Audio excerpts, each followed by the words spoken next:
entre na arca, você e toda a sua família, porque você é o único justo que encontrei nesta geração. Leve com você 7 casais de cada espécie de animal puro, macho e fêmea, e um casal de cada espécie de animal impuro, macho e fêmea. Leve também 7 casais de aves de toda espécie, macho e fêmea, fim de preservá-las em toda a terra. Daqui a 7 dias farei chover sobre a terra 40 dias e 40 noites, e farei desaparecer da face da terra todos os seres vivos que eu fiz. E Noé fez tudo como o Senhor lhe tinha ordenado. Noé tinha 600 anos de idade quando as águas do dilúvio vieram sobre a terra. Noé, seus filhos, sua mulher e as mulheres de seus filhos entraram na arca por causa das águas do dilúvio. Casais de animais grandes, puros e impuros, de aves e de todos os animais, pequenos que se movem rente ao chão, vieram a Noé e entraram na arca, como Deus tinha ordenado. E depois dos 7 dias, as águas do dilúvio vieram sobre a terra.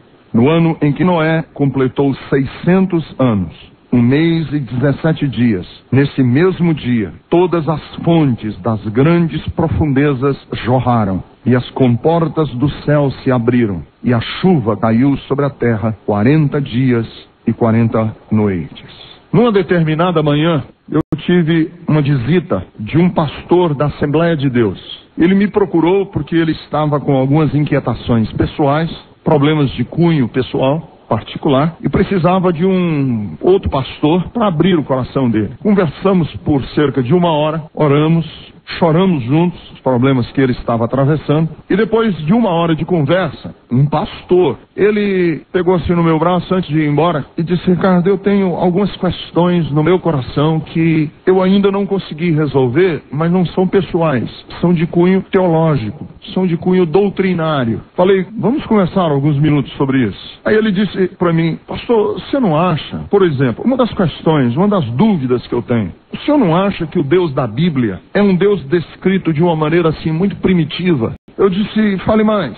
Ele disse, por exemplo, eu acho que o Deus da Bíblia é um Deus que no começo, nos primeiros capítulos da Bíblia, é um Deus assim muito primitivo. Por exemplo, ele é um Deus muito manhoso, é um Deus que é muito parecido com a cabeça das pessoas. Então ele às vezes, por exemplo, como as pessoas estão dando os primeiros passos no conhecimento de Deus, pode ser que as pessoas estejam projetando nele o primitivismo do coração deles. Você acaba fazendo um Deus que seja parecido com você, com a realidade sua. Por exemplo, eu estive no Nepal e vi no Nepal algumas formas de adoração lá que eu fiquei impressionado. Agora quem está falando sou eu, não é o pastor. Eles adoravam, por exemplo, um poste lá no Nepal. Um poste. Sabe um obelisco parecido com aquele obelisco que nós temos ali perto do Parque do Ibirapuera? Pois eles fizeram um obelisco, não multifacetado, mas redondo, como se fosse realmente um poste, colocaram em cima de uma carroça e eles adoram aquilo. Primitivo. Fiquei olhando aquilo e digo, mas que coisa mais ridícula, você está adorar um poste que não tem nem cara. Se eles tivessem esculpido uma cara no poste, tudo bem, mas não tinha nem cara o poste. É um poste que eles adornam, põem uns laços, põem uns cipós e ficam adorando aquele poste, acende vela pro poste. Aí esse pastor estava me perguntando, você não acha que o Deus da Bíblia, nos primeiros capítulos, não é mais ou menos também um Deus assim, bem primitivo? Por exemplo, é um Deus manhoso, que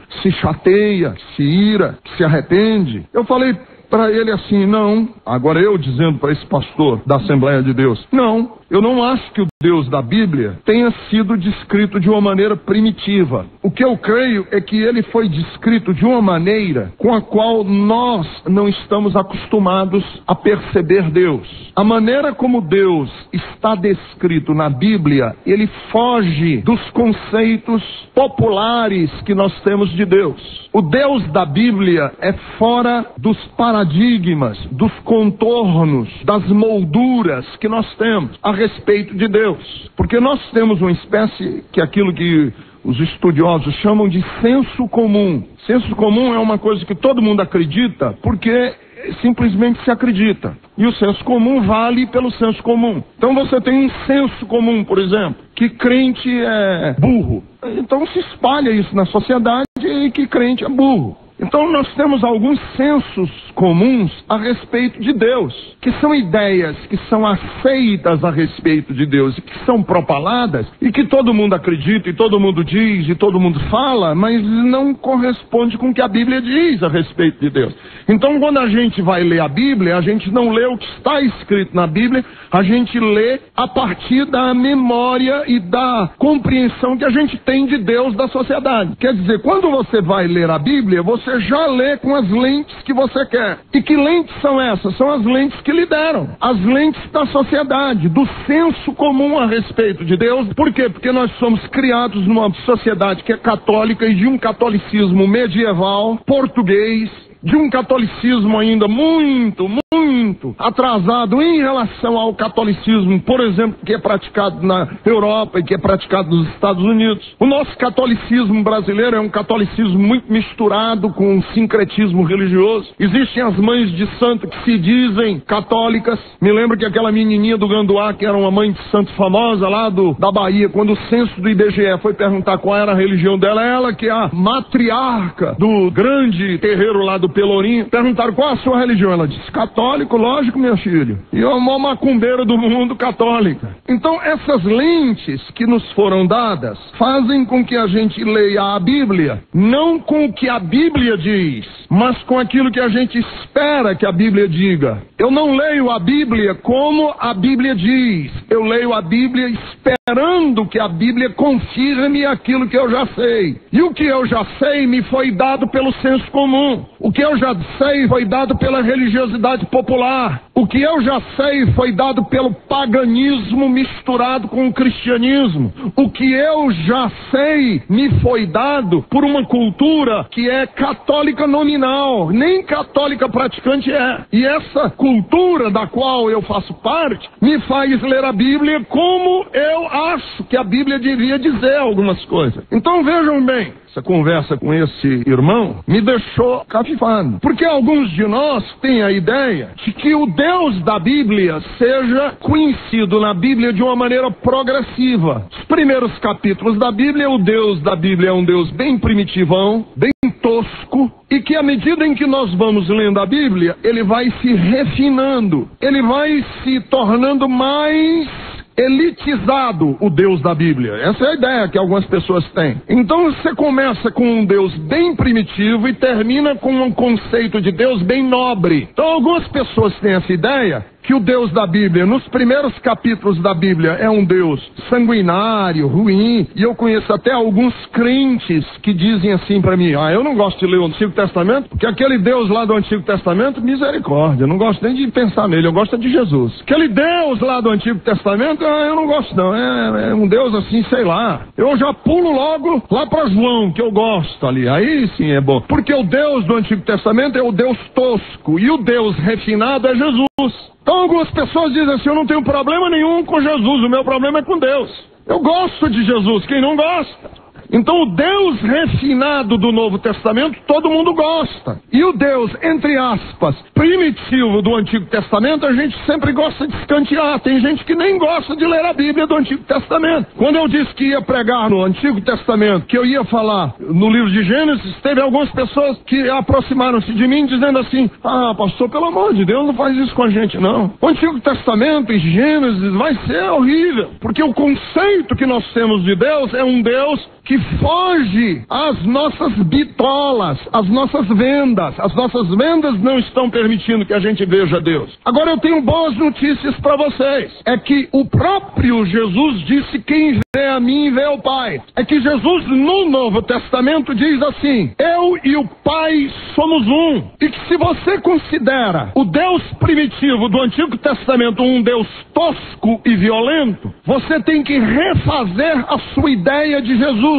Porque Jesus do Novo Testamento é igualzinho, ele se diz igualzinho ao Deus do Antigo Testamento. Ele diz que a cara dele é a cara de Deus. Então a mais alvissareira notícia que nós temos não é que Jesus é parecido com Deus. A mais alvissareira notícia que nós temos é que o Deus da Bíblia é a cara de Jesus. Que o Deus do Gênesis é o mesmo de Jesus.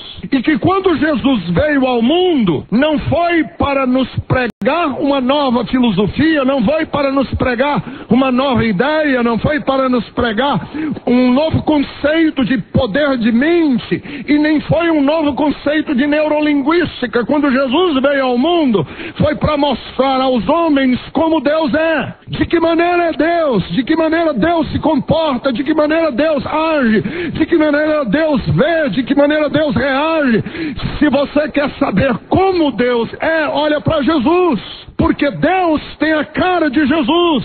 Você diz assim, como é que Deus, por exemplo, trataria os excluídos da sociedade? Olha para Jesus, como é que ele tratou os escravos, os endemoniados, as mulheres, como ele tratou os excluídos dos seus dias.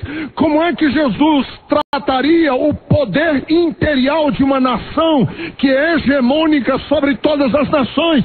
Veja como Jesus se comportou em relação a Roma, que era o grande poder imperial da sua época. Como é que Jesus trata os pecadores? Veja Jesus lidando com a mulher que foi apanhada no próprio ato do adultério e está todo mundo com pedras na mão para poder apedrejá-la. Como é que Jesus pensa a respeito do comportamento nosso como cristãos? Olha e ouça Jesus pregando e falando a parábola do bom samaritano. No que se refere a Deus e à pessoa de Jesus, o texto que nós lemos hoje tem toda uma conexão, porque o dilúvio, e existe toda uma discussão arqueológica, antropológica e teológica a respeito do dilúvio. Quando eu digo arqueológica, é porque existe um debate na arqueologia se houve realmente um cataclisma mundial. Porque esse cataclisma mundial que destruiu com a raça humana está impregnado não só na cultura judaica. Diversas culturas ao longo de toda a humanidade falam de um grande cataclisma que destruiu com a raça humana. Então os antropólogos, os arqueólogos, os estudiosos do comportamento ficam perguntando por que é que existe um remanescente, um resquício de todas as culturas que falam do dilúvio. Os geólogos, por exemplo, já têm estudado camadas em algumas sedimentações de pedra em que se detecta com clareza níveis de água, inclusive achados geológicos em que animais marinhos foram descobertos no cume de algumas montanhas, encravados em pedras.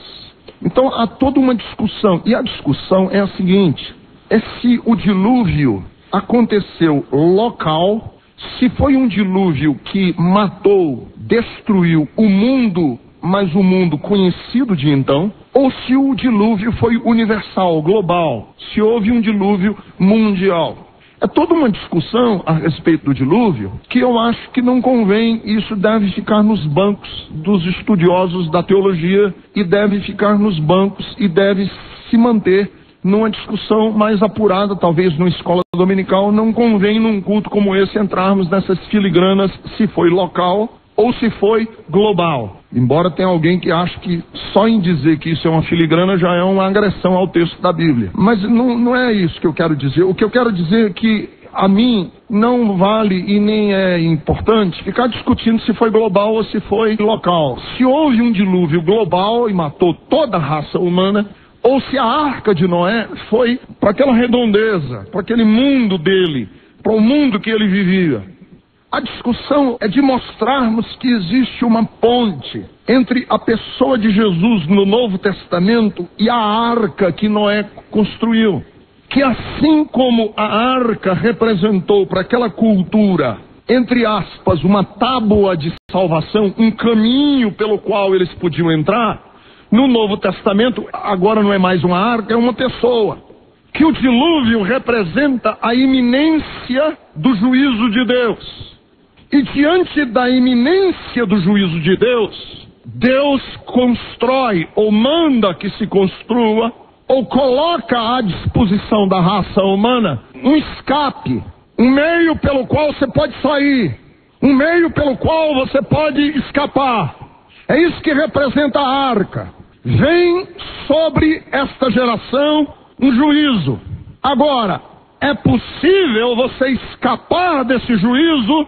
E quem provê o meio de escapar do juízo é Deus. E como é que Deus vai prover a maneira de você escapar do juízo?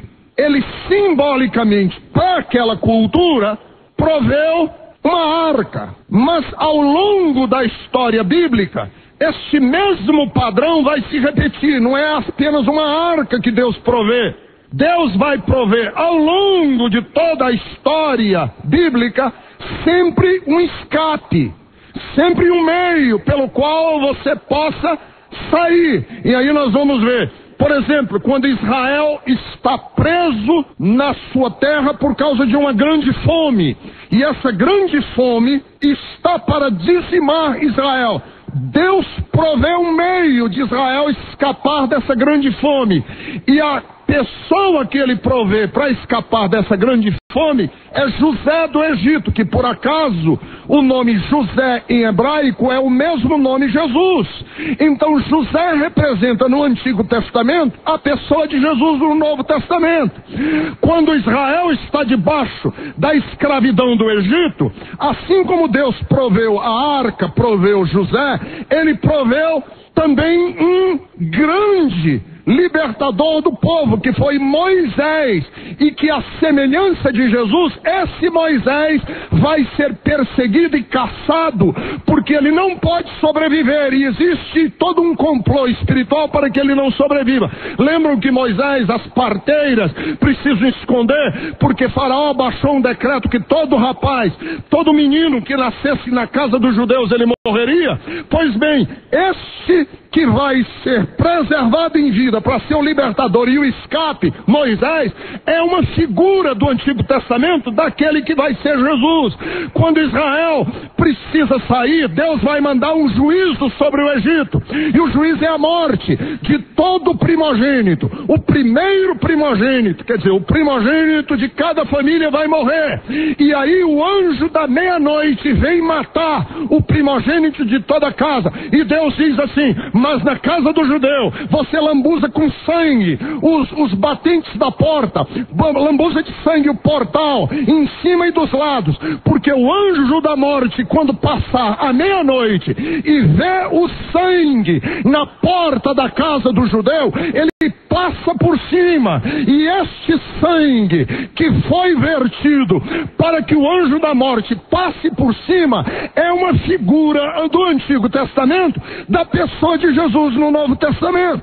Então vejam, tem todo um viés na Bíblia em que o Deus da Bíblia se arvora do direito de executar juízo sobre o povo. E aí é que começa a nossa discussão a respeito de Deus. Por que que Deus pode executar juízo? Primeiro, porque Ele é criador. Nós, ao contrário daqueles que creem num mundo naturalmente fechado, fisicamente fechado, acreditamos que o universo não aconteceu por acaso. Ele foi criado por Deus. E se Deus criou o universo, Deus tem a obrigação inerente ao fato de ser o Criador, Ele tem a obrigação de sustentar o universo que Ele criou, física, espiritual e moralmente. Então vejam bem, por que é que o Deus da Bíblia executa juízo sobre o povo? Porque Deus vê que o povo está debaixo de um jugo, de uma cultura que desobedece a Ele, que tem a obrigação de sustentar o universo, tanto física,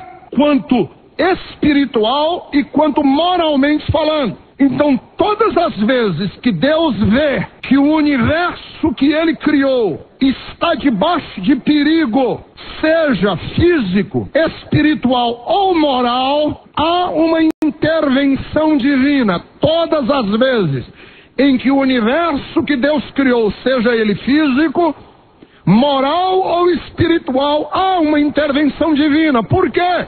Porque este universo precisa ser sustentado, e se Deus deixar por conta própria, ele se desestrutura e se mata. Então veja bem, quando Deus no capítulo 6 do livro de Gênesis vê que a criação que Ele criou está debaixo de perigo, o texto da Bíblia diz que Deus se arrependeu e disse: não, eu não posso deixar acontecer. O homem vai colocar em perigo, vai colocar em risco a criação. E aí Deus resolve intervir. E quando Deus intervém com juízo. Isso nós falamos na semana passada. Agora vejam bem, qual é a ponte que nós fazemos com a pessoa de Jesus? A ponte que nós fazemos com a pessoa de Jesus é que nas intervenções divinas existe sempre um elemento de juízo implacável de Deus, de não permitir que o câncer da maldade e da perversidade se prolongue.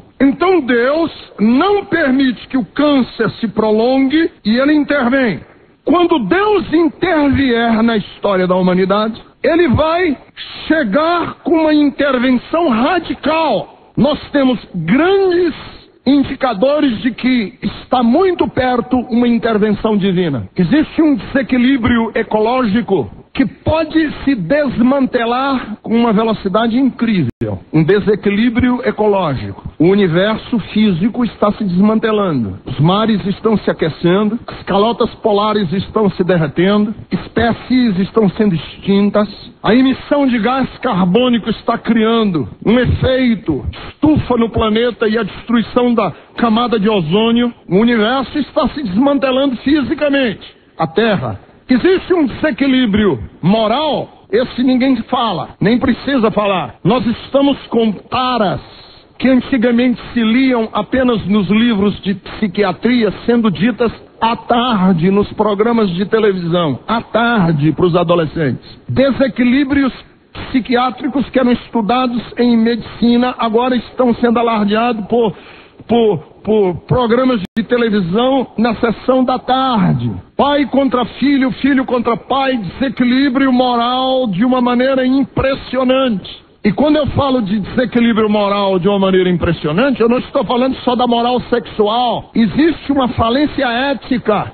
São os tentáculos dos narcotraficantes entrando no judiciário, entrando no legislativo. São as grandes corporações multinacionais com rombos enormes nas suas contas. São nações com mentiras. Existe uma falência moral tremenda no universo em que nós vivemos. E não existe apenas uma falência moral, existe uma falência espiritual. Nós temos celebrado aqui no Brasil o crescimento da igreja evangélica, mas vocês sabiam que o grupo que mais cresceu no Brasil foi o dos sem religiões? O grupo que mais cresceu no Brasil foi o dos sem religião. Então nós estamos vendo um mundo que paulatinamente vai se desintegrando, se esfacelando, física, espiritual, moralmente. E aí tem uma intervenção divina. A Bíblia Sagrada diz que Deus disse: eu farei desaparecer da face da terra o homem que criei, homens e mulheres e também os animais. Eu me arrependo de havê-los criado. E Deus disse: eu vou destruir com um grande dilúvio. E aí Deus intervém. E quando Deus intervém, a raça humana está debaixo do juízo divino. E quando a raça humana está debaixo do juízo divino, Deus olha e diz: mas tem um homem justo que se chama Noé. E para este Noé eu vou prover, eu vou criar, eu vou possibilitar que ele saia de debaixo desse juízo com uma arca que vai flutuar nas águas do juízo. Pois o mesmo vai acontecer num desses dias, quando Deus olhar que a terra está chegando a um ponto sem retorno. A Bíblia Sagrada nos diz que ele vai vir novamente. E quando ele vier nas nuvens, ele virá, meus queridos irmãos, e Pedro descreve a cena na sua epístola universal. Os elementos vão se desfazer. Deus vai intervir de uma maneira poderosa. E quando ele estiver nesse processo de intervenção divina, aí, meus queridos irmãos, ele vai correr os olhos sobre a terra procurando um povo que seja justo e verdadeiro. E aquele povo que for justo e verdadeiro, há um refúgio para esse povo justo e verdadeiro. E o refúgio é a pessoa de Jesus Cristo, o Senhor da glória. Ele é a arca de Noé, na qual nós podemos nos refugiar na vindoura justiça divina. Então o Natal é a celebração da arca que Deus já proveu um dia e vai prover no futuro, porque essa arca é mera figura da pessoa de Jesus. Então, ditas essas palavras, deixa eu falar 3 coisas a respeito de Noé e sobre a sua geração e como Deus age com Noé e com a sua geração. Primeiro, a maldade é um estado do ser, mas a perversidade é um movimento do ser. Eu vou explicar o que eu quero dizer hoje, porque ninguém gosta de receber pechas, rótulos. Eu não gosto que ponham rótulos em cima de mim. E se há um rótulo que eu nunca gostaria de ter na minha vida, é o rótulo da perversidade. Eu jamais gostaria de ser chamado de perverso. Mas vejam que no capítulo 6 do livro do Gênesis, no versículo de número 6, ou no versículo 5, Gênesis 6 e 5, a Bíblia diz que o Senhor observou a perversidade do ser humano e que estava aumentando. Então deixa eu dizer assim, maldade é um elemento do nosso ser, mas a perversidade é o caminho que nós tomamos com a nossa maldade. Quem é perverso? Perverso não é aquele que faz maldades de graça. Perverso é aquele cujo estilo de vida confirma a sua maldade. Esse é o perverso. Então vejam bem, perversidade não é um superlativo do mal. Não, perverso não é um mal elevado a uma categoria. Perverso é o caminho que você está. Assim como a bondade é um estado da minha vida e a santidade não é outra coisa senão o caminho que eu estou. Ser santo não é ser puro no altar. Ser santo é estar a caminho de alguma coisa. Por exemplo, a Bíblia chama os cristãos de santos, mas eu conheço vocês. Eu sei que vocês não são santos. E como é que a Bíblia chama de santo? Conheço a maioria de vocês. Como é que me chama de santo se santo eu não sou? Porque santo não é um estado do ser. O santo é o caminho que a pessoa trilha. Quando a Bíblia diz assim, o bom, quando se põe no caminho da bondade, ele é santo. O mal, quando se põe a caminho da maldade, ele é perverso. Então a perversidade não é assim, um superlativo, que eu diga assim, olha, o cara é tão ruim que ele é perverso. Não. Você pode ter um perverso que está só começando na perversidade, porque ele está confirmando aquilo que ele é no coração. Então vejam bem, o perverso, ele pode ser muito ou pouco perverso. Depende de quantos quilômetros ele já andou na sua perversidade ou na sua maldade. Então veja bem, eu posso cometer um mal. Vamos imaginar, adúltero. Eu cometi adultério. Isso é uma maldade. Mas cada dia que eu confirmar o meu adultério, eu estou me tornando um perverso nisso. A perversidade é a confirmação cotidiana do mal. O mentiroso, cada vez que ele conta uma outra mentira para consertar a mentira que ele disse ontem, ele está se tornando perverso na sua mentira. Estão entendendo? A bondade que eu faço, cada passo que eu dou na minha vida que confirma a minha bondade, eu estou me santificando. Agora vejam bem, o perverso pode andar tantos quilômetros, é possível um perverso andar tantos quilômetros que não tem mais volta. É como quem nada num lago. Você nada no lago. Chega lá na metade do lago, da lagoa, você diz assim, eu estou morto e cansado, eu vou voltar. Aí o amigo diz assim, agora não adianta mais. Agora não adianta mais. Você já nadou tanto dentro do lago, que se você voltar, a volta é mais custosa do que continuar. Por isso é que a Bíblia diz assim, o sujo, suje-se mais. E o santo, santifique-se mais. Agora vejam bem, quando um homem vai no caminho da perversidade e ele chega num ponto que não tem mais retorno, a Bíblia Sagrada diz que nesse ponto ele pecou para a morte. E quando ele peca para a morte, ele peca contra o Espírito Santo. E quando ele peca contra o Espírito Santo, já não tem mais salvação para ele. E a Bíblia Sagrada diz isso no Novo Testamento, por ele nem ore mais. Porque ele andou tantos quilômetros na sua perversidade que não adianta mais orar, deixa ele para lá. E quando uma nação, ou um povo, ou uma cultura anda demais nessa direção, aí há intervenção divina. Deus disse, chega, porque se eu deixar essa nação crescer muito na sua perversidade, ela vai contaminar o resto, e o universo inteiro anda na perversidade, ao ponto de não voltar mais. E quando Deus viu que havia um homem que com todas as mazelas e problemas e incoerências e ambiguidades e inconstâncias e incertezas, porque eu tenho tudo isso na minha vida. Eu tenho, Ricardo Gondim, eu sou inconstante, eu tenho ambiguidades dentro de mim, eu sou um homem cheio de paradoxos, eu sou um homem cheio de dificuldades. Minha mulher que sabe de melhor do que vocês de tudo isso. Mas quando Deus olha para a minha vida, uma coisa só Deus quer: é que eu não esteja no caminho da perversidade, eu esteja no caminho da bondade. Está aqui, Senhor, eu vou nesse caminho aqui. Com tudo que sou, eu estou assim, mas eu vou nesse caminho. Para esse que está nesse caminho, existe a arca da salvação. Existe a arca para você poder sair de lá. Foi o que Deus fez. Ele disse: eu vou julgar todos. Mas aquele homem ali, Noé, e a família dele, eles estão trilhando um outro caminho. Não é esse caminho aqui, é outro caminho. E eu vou salvar Noé e a sua família. Essa é a mensagem do Evangelho. Segundo, a bondade é uma descrição do caráter de Deus, mas a justiça de Deus é sempre pontual, sempre passageira. As intervenções de Deus são pontuais e a bondade de Deus é perene. Em outras palavras, Deus só julga com severidade porque o nosso comportamento exige isso dele. Mas Deus não tem prazer. Deus não tem prazer. O prazer de Deus é ser bom, porque Deus é amor. Mas às vezes o comportamento do perverso exige que Deus haja de uma maneira pontual, específica, única, com severidade. Então a justiça de Deus, quando ela é exercitada pontualmente, ela é sempre dolorosíssima. Mas isso não é um traço do caráter de Deus.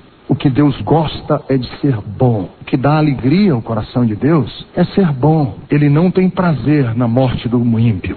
Então, uma das coisas que eu queria falar aqui desse capítulo 6 é que existem algumas escolas rabínicas que interpretam o capítulo 6 de uma maneira muito linda. Olha que coisa linda. Para mim, é uma das maneiras mais lindas de ler o dilúvio. Deus viu que o homem estava no caminho da perversidade. Estava confirmando e solidificando com seus atos a maldade do coração dele. Deus viu que ele estava indo. Deus mandou Noé para pregar para essa geração e dizer para eles voltarem. Noé pregou 120 anos. Foi o mais frustrado de todos os evangelistas, porque ele pregou 120 anos e só conseguiu salvar a família dele. E ainda assim, olhe lá, porque foi logo depois a gente vai chegar na vida de Noé. E depois de 120 anos, Noé sendo pregoeiro da justiça, que Deus viu que a raça humana tinha entrado muito fundo no caminho da perversidade, sem volta, Deus chorou. Aí dizem os rabinos assim: e Deus chorou por 40 dias e 40 noites, e as lágrimas de Deus encheram a terra. O juízo de Deus é como se Deus dizendo assim: não me force, eu não quero, volte, volte, volte, volte. Volte, não faça isso. Vem cá, para. E as pessoas endurecendo o coração, e o coração dos homens se tornando mais duro que o diamante, ao ponto de Deus dizer: não tem jeito, eu tenho que fazer. E com lágrimas a terra se encheu. Porque é isso que Deus faz com você, sabia? A sua casa.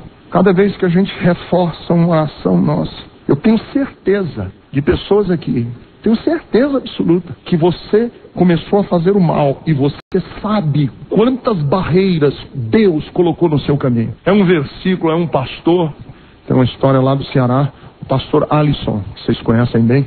Ele canta músicas e ele foi chamado para fazer um jingle de uma loja, de um negócio de Natal. Sabe o que é um jingle? Aquela musiquinha que toca no rádio fazendo propaganda de alguma coisa. E tinha um irmão da igreja que estava adulterando com a mulher num motel. E aí estavam lá, não sei em que situação, nem quero saber. Estavam lá, não sei em que situação, ela disse assim: liga o rádio. Aí quando ligou o rádio: aqui é o pastor Alisson. Aí o cara levantou e disse: minha filha, não tem jeito.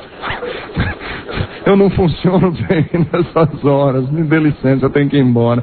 Ligou para o pastor Alisson e disse: pastor, Deus não deixa eu pecar. Deus não me deixa pecar, Deus é tão bom, Ele vai colocando barreiras.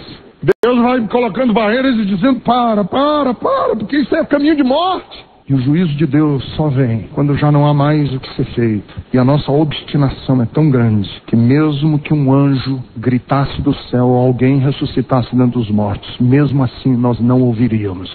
Nós continuaríamos fazendo. Aí Deus disse, então chega. E em terceiro e último lugar, no meio da maior desgraça, sobreviverá sempre a esperança. Que é a nossa mensagem nesse tempo. Irmãos, nós temos muito pouco que celebrar como humanidade. Como humanidade, nós temos tão pouco que celebrar. A África, como humanidade, pensem, a África, no interior do Nordeste, bombas caindo na cabeça dos palestinos, crianças judias morrendo dentro de ônibus que explodem, traficantes de droga executando a sangue frio. Como humanidade, nós temos tão pouco. Nós temos tão pouco. Aí você diz assim, pastor, o que é que nós temos para celebrar como humanidade num tempo como esse? Nós temos uma coisa linda para celebrar, sabe o que é? É que a arca ainda existe. Só que não é mais uma arca, é uma pessoa. Você pode olhar para cima, a Bíblia diz assim, quando verdes todas essas coisas, levantai as vossas cabeças